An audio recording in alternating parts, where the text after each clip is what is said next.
जय श्री कृष्ण। राधे राधे। स्वागत है आप सभी का हमारे YouTube चैनल लक्ष्मी शर्मा की कहानियाँ पर। प्यारे भक्तजनों, आज की वीडियो में आप सभी जानेंगे कि साल 2024 में कब है वट सावित्री का व्रत, जानेंगे पूजन विधि, तारीख, शुभ मुहूर्त और श्रवण करेंगे कथा। वट सावित्री व्रत ज्येष्ठ माह की कृष्णा पक्ष की अमावस्या तिथि को मनाया जाता है। सनातन धर्म में वट सावित्री व्रत का बेहद विशेष महत्व है। यह व्रत महिलाएं अपने पति की लंबी उम्र की कामना के लिए रखती हैं। इस दिन महिलाएं बरगद या वट वृक्ष की पूजा करती हैं। उत्तर भारत में यह त्योहार पूरी श्रद्धा के साथ मनाया जाता है। इस बार वट सावित्री का व्रत 6 जून बृहस्पतिवार को रखा जाएगा। हिंदू पंचांग के अनुसार ज्येष्ठ माह के कृष्णा पक्ष की अमावस्या तिथि को वट सावित्री व्रत रखा जाता है। इसी दिन शनि जयंती भी मनाई जाती है। यह त्योहार सत्यवान सावित्री की कथा से जुड़ा हुआ है। वट सावित्री व्रत का शुभ मुहूर्त। हिंदू पंचांग के अनुसार इस बार अमावस्या तिथि की शुरुआत 5 जून को रात 7:54 पर होगी और समापन 6 जून को शाम 6:07 पर होगा। उदया तिथि के अनुसार इस बार वट सावित्री का व्रत 6 जून को ही रखा जाएगा। वट सावित्री व्रत की पूजन विधि। महिलाएं इस दिन सुबह जल्दी उठकर स्नान कर ले। स्नान के बाद साफ कपड़े पहने और पूरा श्रृंगार करें। इसके बाद बांस की टोकरी में पूजा का सारा सामान रखें। इस दिन पहले घर पर पूजा करें। पूजा करने के बाद सूर्य देव को लाल फूल और तांबे के लोटे से अर्घ्य दे। इसके बाद अपने घर के पास जो भी बरगद का पेड़ हो वहां जाए, वट वृक्ष की जड़ पर जल चढ़ाए। फिर देवी सावित्री को कपड़े और श्रृंगार का सामान अर्पित करें। इसके बाद वट वृक्ष को फल और फूल अर्पित करें। इसके बाद कुछ देर वट वृक्ष पर पंखे से हवा करें। रोली से वट वृक्ष की 108 बार परिक्रमा करें और वट सावित्री की व्रत कथा का श्रवण करें। अब आइए जानिए कि क्यों होती है इस दिन वट सावित्री की पूजा। वट वृक्ष में ब्रह्मा विष्णु महेश त्रिदेवों का वास होता है। बरगद के तने में भगवान विष्णु का वास माना जाता है। जड़ में ब्रह्मा देव का वास माना जाता है। शाखाओं में भगवान शिव का वास होता है। वट की लटकती शाखाओं में सावित्री स्वरूप मानते हैं, इसलिए ये पूरा पेड़ पूजनीय हो जाता है। वट वृक्ष लंबे समय तक अक्षय रहता है, इसलिए इसे अक्षय वट भी कहते हैं। यही कारण है कि हिंदू धर्म में इस वृक्ष को पूजनीय माना गया है। अब आइए श्रवण करेंगे वट सावित्री की व्रत कथा। कथा को पूरा सुनिए और दूसरे भक्तों के पास भी शेयर करें। वट सावित्री व्रत कथा। भद्र देश के एक राजा थे जिनका नाम अश्वपति था। भद्र देश के राजा अश्वपति के कोई संतान न थी। उन्होंने संतान की प्राप्ति के लिए मंत्र उच्चारण के साथ प्रतिदिन 1 लाख आहुतियां दी। 18 वर्षों तक यह क्रम जारी रहा। इसके बाद सावित्री देवी ने प्रकट होकर वर दिया कि राजन, तुझे एक तेजस्वी कन्या पैदा होगी। सावित्री देवी की कृपा से जन्म लेने के कारण से कन्या का नाम सावित्री रखा गया।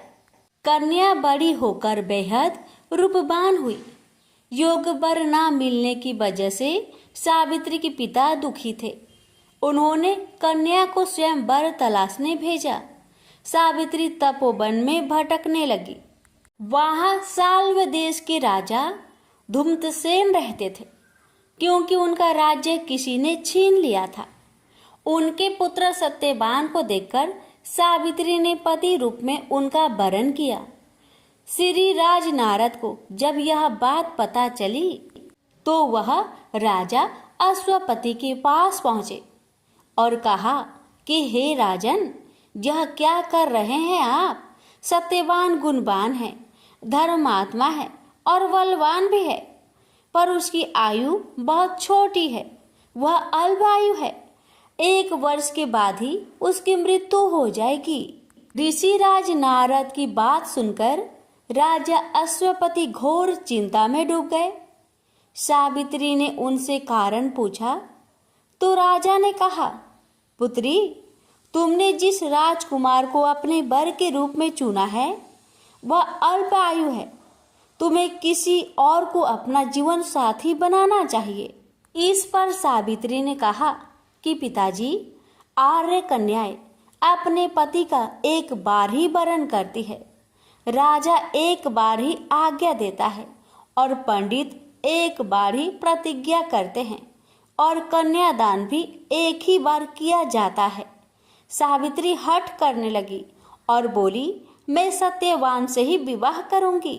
राजा अश्वपति ने सावित्री का विवाह सत्यवान से कर दिया। सावित्री अपनी ससुराल पहुंचते ही सास ससुर की सेवा करने लगी। समय बीतता चला गया। नारद मुनि ने सावित्री को पहले ही सत्यवान की मृत्यु के दिन के बारे में बता दिया था। वह दिन जैसे जैसे करीब आने लगा, सावित्री अधीर होने लगी। उन्होंने 3 दिन पहले से ही उपवास शुरू कर दिया। नारद मुनि द्वारा कथित निश्चित तिथि पर पितरों का पूजन किया। हर दिन की तरह सत्यवान उस दिन भी लकड़ी काटने जंगल चले गए। साथ में सावित्री भी गई। जंगल में पहुंचकर सत्यवान लकड़ी काटने के लिए एक पेड़ पर चढ़ गए। तभी उसके सिर में तेज दर्द होने लगा। दर्द से व्याकुल सत्यवान पेड़ से नीचे उतर गए। सावित्री अपना भविष्य समझ गई। सत्यवान के सिर को गोद में रखकर सावित्री सत्यवान का सिर सहलाने लगी। तभी वहां यमराज आते दिखे। यमराज अपने साथ सत्यवान को ले जाने लगे। सावित्री भी उनके पीछे पीछे चल पड़ी। यमराज ने सावित्री को समझाने की कोशिश की। यह विधि का विधान है, लेकिन सावित्री नहीं मानी। सावित्री की निष्ठा और पति परायणता को देखकर यमराज ने सावित्री से कहा, हे देवी, तुम धन्य हो, तुम मुझसे कोई भी वरदान मांगो। सावित्री ने कहा कि मेरे सास ससुर वनवासी और अंधे हैं, उन्हें आप दिव्य ज्योति प्रदान करें। यमराज ने कहा, ऐसा ही होगा, जाओ, आप लौट जाओ। लेकिन सावित्री अपने पति सत्यवान के पीछे पीछे चलती रही। यमराज ने कहा, देवी, तुम वापस जाओ। सावित्री ने कहा, भगवान, मुझे अपने पति देव के पीछे पीछे चलने में कोई परेशानी नहीं है। पति के पीछे चलना मेरा कर्तव्य है। यह सुनकर उन्होंने फिर से उसे एक और वर मांगने के लिए कहा। सावित्री बोली, हमारे सास ससुर का राज्य छीन गया है, उसे पुनः वापस दिला दे। यमराज ने सावित्री को यह वरदान भी दे दिए और कहा, अब तुम लौट जाओ। लेकिन सावित्री पीछे पीछे चलती रही। यमराज ने सावित्री को तीसरा वरदान मांगने को कहा। इस पर सावित्री ने 100 संतानों और सौभाग्य का वरदान मांगा। यमराज ने इसका वरदान भी सावित्री को दे दिया। सावित्री ने यमराज से कहा कि हे प्रभु, मैं एक पतिव्रता पत्नी हूँ और आपने मुझे पुत्रवती होने का आशीर्वाद दिया है। यह सुनकर यमराज को सत्यवान के प्राण छोड़ने पड़े और यमराज अंतर्ध्यान हो गए और सावित्री उसी वट वृक्ष के पास आ गई जहाँ उसके पति का मृत शरीर पड़ा था। सत्यवान जीवित हो गया और दोनों खुशी खुशी अपने राज्य की ओर चल पड़े। दोनों जब घर पहुंचे तो देखा कि माता पिता को दिव्य ज्योति प्राप्त हो गई है।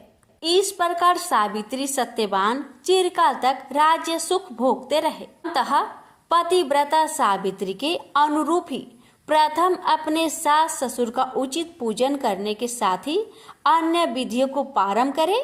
बट सावित्री व्रत करने और इस कथा को सुनने से उपासक के वैवाहिक जीवन या जीवन साथी की आयु पर किसी प्रकार का कोई संकट आया भी हो तो वो टल जाता है। प्रेम से बोलिए यमराज भगवान की जय, सावित्री माता की जय, सत्यवान की जय। वट सावित्री के दिन किए जाने वाले उपाय।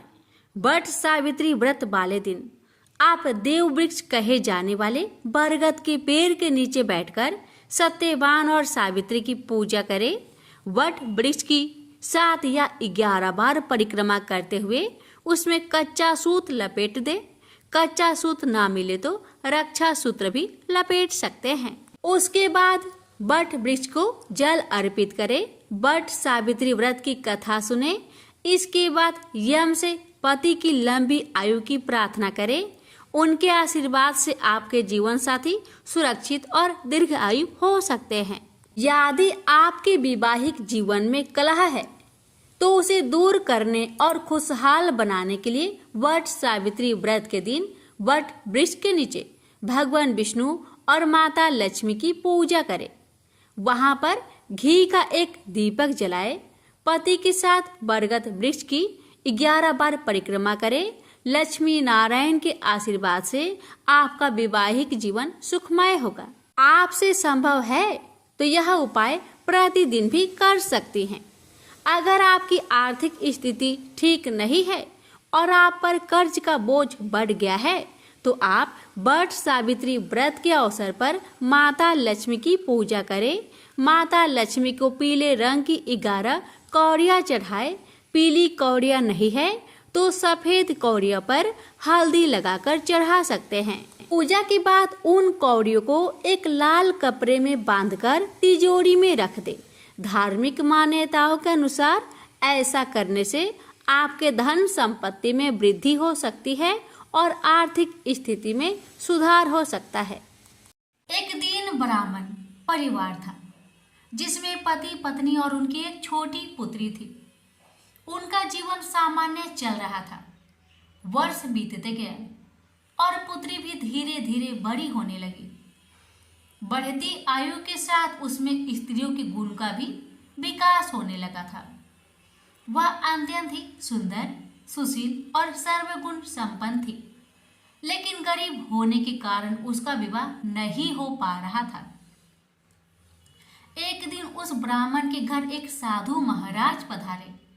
ब्राह्मण पुत्री की सेवा से साधु महाराज का मन बहुत प्रसन्न हुआ और उन्होंने कन्या को लंबी उम्र का आशीर्वाद तो दिया, लेकिन यह भी बताया कि उसके हथेली में विधवा योग है। इस बात से चिंतित होकर ब्राह्मण परिवार ने साधु से उपाय पूछा। तब साधु ने कुछ देर विचार करने के पश्चात अपने ध्यान के आधार पर बताया कि कुछ दूरी पर एक गांव में सोना नाम की धोबन जाति की एक महिला अपने बेटे और बहू के साथ रहती है, जो बहुत ही संस्कारों से संपन्न तथा पति परायण और निष्ठावान है। यदि यह कन्या उसकी सेवा करे और इसके विवाह में वह महिला अपनी मांग का सिंदूर लगा दे तो इस कन्या का विधवा योग मिट सकता है। साधु ने यह भी कहा कि वह महिला कहीं आती जाती नहीं। यह बात सुनकर ब्राह्मणी ने अपनी बेटी से धोबिन की सेवा करने की बात कही। अगले दिन कन्या प्रातःकाल उठकर सोना धोबिन के घर चली गई और फिर प्रतिदिन वह धोबिन के घर की साफ सफाई और अन्य सारे कार्य कर अपने घर वापस आ जाती थी। एक दिन सोना धोबिन अपने बहू से पूछती है कि तुम तो सवेरे उठकर सारे काम कर लेती हो और पता भी नहीं चलता। तब बहू ने कहा, माँ जी, मैंने तो सोचा कि आप ही प्रातः उठकर सारे काम खुद ही खत्म कर लेती हैं। मैं तो देर से उठती हूँ। इसके बाद दोनों सास बहू निगरानी करने लगी कि कौन है जो सवेरे ही घर का सारा काम करके चला जाता है। कई दिनों बाद धोबिन ने देखा कि एक कन्या प्रातः घर में आती है और सारे काम करने के बाद चली जाती है। जब वह जाने लगती तो सोना धोबिन उसके पैरों में गिर पड़ी और पूछने लगी कि वह कौन है जो इस प्रकार छुपकर उसके घर में काम करती है। तब कन्या ने साधु द्वारा कही गई सारी बात बताई। सोना धोबिन पति परायण थी, उसमें तेज था, इसलिए वह इस बात के लिए मान गई। सोना धोबिन के पति थोड़े अस्वस्थ थे, इसलिए उसने अपनी बहू से अपने लौट आने तक घर पर ही रहने को कहा।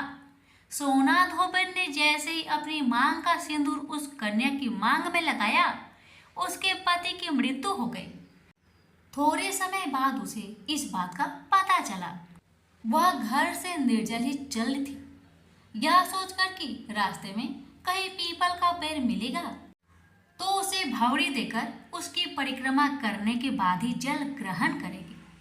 उस दिन अमावस्या थी। ब्राह्मण के घर मिले पुए पकवान की जगह उसने ईंट के टुकड़े से 108 बार भौरी देकर पीपल के पेड़ की 108 बार परिक्रमा की और उसके बाद जल ग्रहण किया। ऐसा करते ही उसका पति वापस जीवित हो गया। इसलिए माना जाता है कि इस दिन व्रत और आदि करने से पुण्य फल की प्राप्ति होती है। तुलसी से जुड़ी एक कथा बहुत प्रचलित है। श्रीमद् देवी भागवत पुराण में इनके अवतरण की दिव्य लीला कथा भी बनाई गई है। एक बार शिव ने अपने तेज को समुद्र में फेंक दिया था। उससे एक महातेजस्वी बालक ने जन्म लिया। यह बालक आगे चलकर जलंधर के नाम से पराक्रमी दैत्य राजा बना। इसकी राजधानी का नाम जलंधर नगरी था। दैत्यराज कालनेमी की कन्या वृंदा का विवाह जलंधर से हुआ। जलंधर महाराक्षस था। अपनी सत्ता के मद में चूर उसने माता लक्ष्मी की पाने की कामना से युद्ध किया, परंतु समुद्र से ही उत्पन्न होने के कारण माता लक्ष्मी ने उसे अपने भाई के रूप में स्वीकार किया। वहां से पराजित होकर वह देवी पार्वती को पाने की लालसा से कैलाश पर्वत पर गया। भगवान देवाधिदेव शिव का ही रूप धरकर माता पार्वती के समीप गया, परंतु मां ने अपने योग बल से उसे तुरंत पहचान लिया तथा वहां से अंतर्ध्यान हो गई। देवी पार्वती ने क्रोध होकर सारा वृत्तांत भगवान विष्णु को सुनाया। जलंधर की पत्नी वृंदा अत्यंत पतिव्रता स्त्री थी। उसी के पतिव्रत धर्म की शक्ति से जलंधर न तो मारा जाता था और न ही पराजित होता था। इसलिए जलंधर का नाश करने के लिए वृंदा के पतिव्रत धर्म को भंग करना बहुत जरूरी था। इसी कारण भगवान विष्णु ऋषि का भेष धारण करके वन में जा पहुंचे, जहां वृंदा अकेली भ्रमण कर रही थी। भगवान के साथ दो मायावी राक्षस भी थे, जिन्हें देखकर वृंदा भयभीत हो गई। ऋषि ने वृंदा के सामने पल में दोनों को भस्म कर दिया। उनकी शक्ति देखकर वृंदा ने कैलाश पर्वत पर महादेव के साथ युद्ध कर रहे अपने पति जलंधर के बारे में पूछा। ऋषि ने अपने माया जाल से दो बानर प्रकट किए। एक बानर के हाथ में जलंधर का सिर था तथा दूसरे के हाथ में धड़। अपने पति की यह दशा देखकर वृंदा मूर्छित होकर गिर पड़ी। होश में आने पर उन्होंने ऋषि रूपी भगवान से विनती की कि वह उसके पति को जीवित करे। भगवान ने अपनी माया से पुनः जलंधर का सिर धड़ से जोड़ दिया, परंतु स्वयं भी वह उसी शरीर में प्रवेश कर गए। वृंदा को इस छल का जरा भी आभास न हुआ। जलंधर बने भगवान के साथ वृंदा पतिव्रता का व्यवहार करने लगी, जिससे उसका अस्तित्व भंग हो गया। ऐसा होते ही वृंदा का पति जलंधर युद्ध में हार गया। इसी सारे लीला का जब वृंदा को पता चला तो उसने क्रोध होकर भगवान विष्णु को शीला होने का श्राप दे दिया तथा स्वयं सती हो गई। जहाँ वृंदा भस्म हुई वहाँ तुलसी का पौधा उगा। भगवान विष्णु ने वृंदा से कहा, हे वृंदा, तुम अपने अस्तित्व के कारण मुझे लक्ष्मी से भी अधिक प्रिय हो गई हो। अब तुम तुलसी के रूप में सदा मेरे साथ रहोगी। जो मनुष्य भी मेरे शालिग्राम रूप के साथ तुलसी का विवाह करेगा उसे इस लोक और परलोक में विपुल यश प्राप्त होगा। जिस घर में तुलसी होती है वहां यम के दूत भी असमय नहीं जा सकते। गंगा व नर्मदा के जल में स्नान तथा तुलसी का पूजन बराबर माना जाता है। चाहे मनुष्य कितना भी पापी क्यों न हो, मृत्यु के समय जिसके प्राण मंजरी रहित तुलसी और गंगा जल मुख में रखकर निकल जाते हैं, वह पापों से मुक्त होकर बैकुंठ धाम को प्राप्त होता है। जो मनुष्य तुलसी व आंवलों की छाया में अपने पितरों का श्राद्ध करता है, उसके पितर मोक्ष को प्राप्त हो जाते हैं। उसी दैत्य जलांधर की यह भूमि जलांधर नाम से विख्यात है। सती वृंदा का मंदिर मोहल्ला कोट किशनचंद में स्थित है। कहते हैं इस स्थान पर एक प्राचीन गुफा थी जो सीधी हरिद्वार तक जाती थी। सच्चे मन से 40 दिन तक सती वृंदा देवी के मंदिर में पूजा करने से सभी मनोरथ पूर्ण होते हैं। तो प्रेम से बोलिए तुलसी मैया की जय। एक बार गणेश जी महाराज एक सेठ जी के खेत में से जा रहे थे तो उन्होंने 12 दाने अनाज के तोड़ लिए। फिर गणेश जी के मन में पछतावा हुआ कि मैंने तो सेठ जी के यहाँ चोरी कर ली। तो गणेश जी सेठ जी के 12 साल की नौकरी करने लग गए। एक दिन सेठानी राख से हाथ धोने लगी तो गणेश जी ने सेठानी का हाथ पकड़कर मिट्टी से हाथ धुला दिया। सेठानी सेठ से बोली कि ऐसा क्या नौकर रखा है, नौकर होकर उसने मेरा हाथ पकड़ लिया। सेठ जी ने गणेश को बुलाकर पूछा कि तुमने सेठानी का हाथ क्यों पकड़ा। तो गणेश जी ने बोला कि मैंने तो एक सीख की बात बताई है। राख से हाथ धोने से घर की लक्ष्मी नाराज होकर घर से चली जाती है और मिट्टी से हाथ धोने से आती है। सेठ जी ने सोचा कि गणेश है तो सच्चा। थोड़े दिनों बाद कुंभ का मेला आया। सेठ जी ने कहा गणेश सेठानी को कुंभ के मेले में स्नान करा के ले आओ।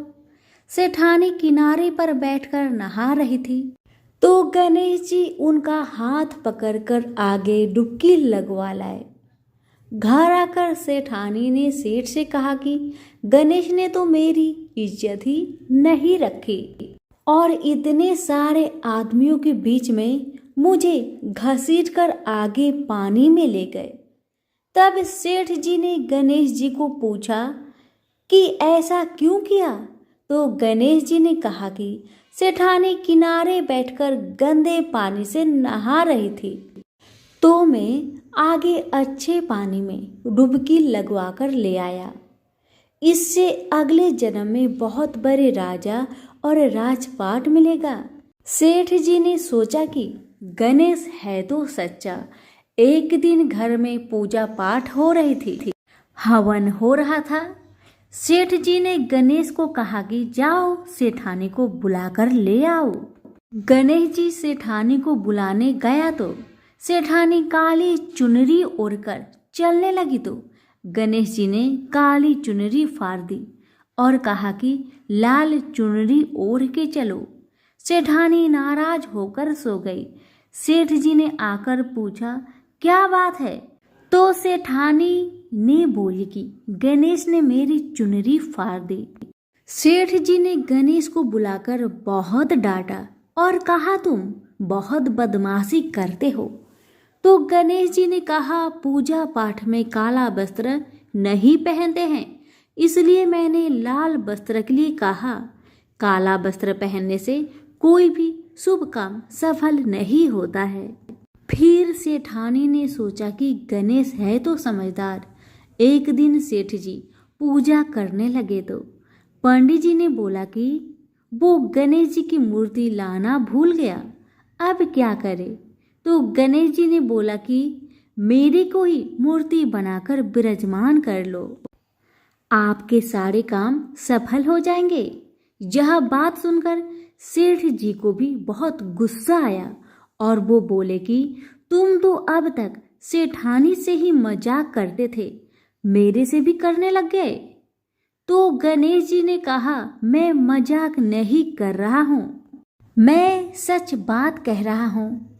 इतने में ही गणेश ने गणेश जी का रूप धारण कर लिया और सेठ और सेठानी ने ही गणेश जी की पूजा की।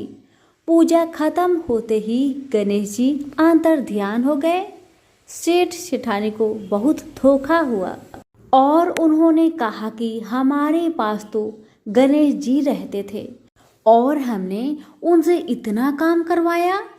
तो गणेश जी ने सपने में आकर सेठ जी को कहा कि आपके खेत से मैं 12 अनाज के दाने तोड़ लिया था, उसी का दोष उतारने के लिए मैंने आपके यहाँ काम किया था। गणेश जी की कृपा से सेठ जी के करोड़ों की माया हो गई। हे गणेश जी महाराज, जैसे सेठ जी को दिया वैसा सबको देना, कहते को, सुनते को और सारे परिवार को दे। प्रेम से बोलिए जय श्री गणेश। धन्यवाद।